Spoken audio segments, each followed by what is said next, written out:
What is up? What is up? Today we are in Tanga Canyon doing a disinfection on a giant kennel / boarding facility for dogs. There's a thing called Kennel Cough, similar to like COVID for dogs. They had to shut down for 10 days, which is insane for a business like this.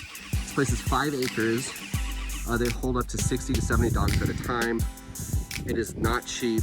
So being out of business for a week for this company is not good. They needed someone here quick that could do an industrial strength disinfection.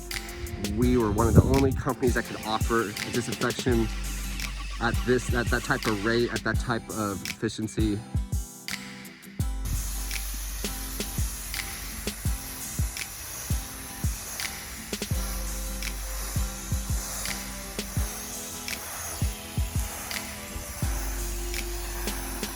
Right now we're in one of the largest play areas.